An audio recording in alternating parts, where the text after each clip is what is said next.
Subscribe करें Metas club को, click करें बेल आइकन को ताकि बिजनेस के न्यू अपडेट आपको मिलते रहें।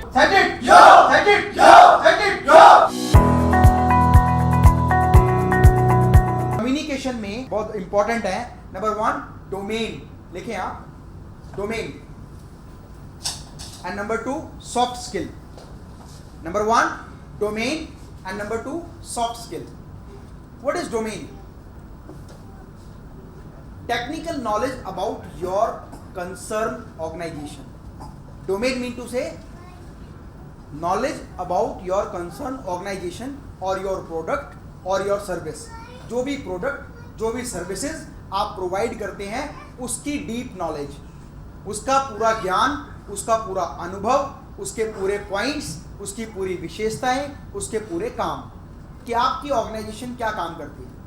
That is domain. मतलब आपकी कंपनी का डोमेन क्या है, मेन कंसर्न क्या है। Either you are a consultant और you are a sales guide और यू आर ए टेलीकॉलर और you are a concern person और यू आर ए मीडिएटर और you are a deal finaliser. आप क्या हैं? तो आप क्या हैं पूछा था मैंने पिछली क्लास में भी। आप लोग, and when we are a consultant we have to understand each and everything from the client side, और उसके लिए इंपॉर्टेंट है आपका डोमेन आपको पता होना।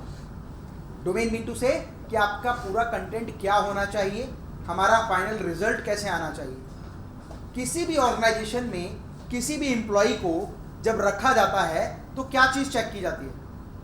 उसकी एबिलिटी, उसकी पर्सनल एबिलिटी, कि उसके अंदर कितनी काबिलियत है, उसका आईक्यू लेवल क्या है, उसका लेवल ऑफ एजुकेशन क्या है, वो किस स्टैंडर्ड में बात करता है, किस तरीके से बात करता है, और कितनी कन्विंसिंग पावर उसके अंदर है। लेकिन अगर किसी भी एम्प्लॉय को जॉब से निकाल दिया जाता है, उसके पीछे क्या होता है? उसका एटीट्यूड, उसका बिहेवियर, जिसका आपकी एजुकेशन से कोई लेना देना नहीं है। 90% एम्प्लॉयज़ को जब निकाला जाता है तो उसका कारण उनका पर्सनल एटीट्यूड, उनका बिहेवियर होता है। लेकिन 100 में से 99% जब एम्प्लॉयज़ को रखा जाता है तो उनकी एबिलिटी, उनकी एजुकेशन, उनका कम्युनिकेशन, उनका आईक्यू लेवल होता है। इसका मतलब रखने के लिए तो ये चीज़ें इंपॉर्टेंट हैं और ये चीज़ें आपके अंदर ऑलरेडी हैं, इसीलिए आपको ऑर्गेनाइजेशन में रखा गया है। अगर ये चीज़ आपके अंदर नहीं होती, ये काबिलियत, तो शायद आप ऑर्गेनाइजेशन के पार्ट ही नहीं होते। अब अगर आपको ऑर्गेनाइजेशन में स्टे करना है तो most important thing that is your communication skill के अलावा most important thing your attitude, your behaviour and your personal ability. अब इंपॉर्टेंट बात क्या है, मैंने आपको बताया था पिछली क्लास में, विल, स्किल एंड स्ट्रेटेजी। आप सभी को याद है?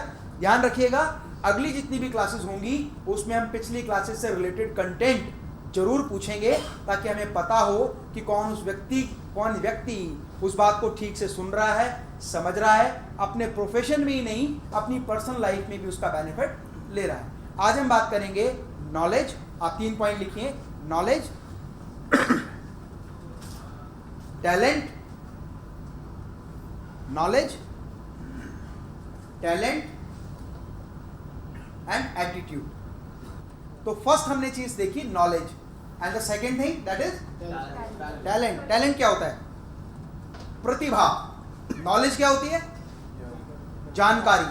बहुत सारे लोगों में बहुत सारी जानकारी कूट कूट के भरी होती है, उन्हें सब कुछ पता होता है, इस ब्रह्मांड का सारा ज्ञान उनके अंदर समाया हुआ होता है। मतलब अगर बोले तो वो इतने नॉलेज वाले होते हैं कि उनसे एक बात पूछो तो वो 10 बात बताने के लिए तैयार है, लेकिन उसको सिर्फ नॉलेज है। तो keeping a knowledge is a very important thing. अगर आपके पास नॉलेज है तो आपके लिए बहुत बेहतर है।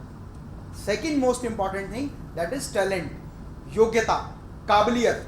बहुत सारे लोगों में किसी भी चीज़ को करने की काबिलियत होती है, लेकिन उनके पास नॉलेज नहीं होती कि करना क्या है। जैसे जब एक बच्चा छोटा होता है तो बच्चा बहुत शैतान होता है, क्योंकि उसके अंदर एनर्जी होती है बॉडी में, इसीलिए वो इधर भागता है, उधर भागता है, कभी चीज़ें तोड़ता है, कभी चीज़ें फोड़ता है, कभी टॉयज तोड़ता है। क्यों? क्योंकि उसके अंदर एनर्जी स्टोर होती है। वो एनर्जी चीज़ों को खराब करके या तोड़ के या फोड़ के या इधर उधर फैला के अपनी एनर्जी को यूटिलाइज करता है। खेल के, कूद के, भाग के, दौड़ के, गिर के, उठ के वो अपनी एनर्जी को यूटिलाइज करता है।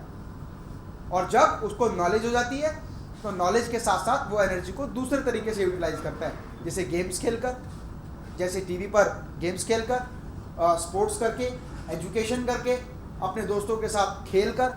लेकिन हम में से कितने लोग खेलते हैं?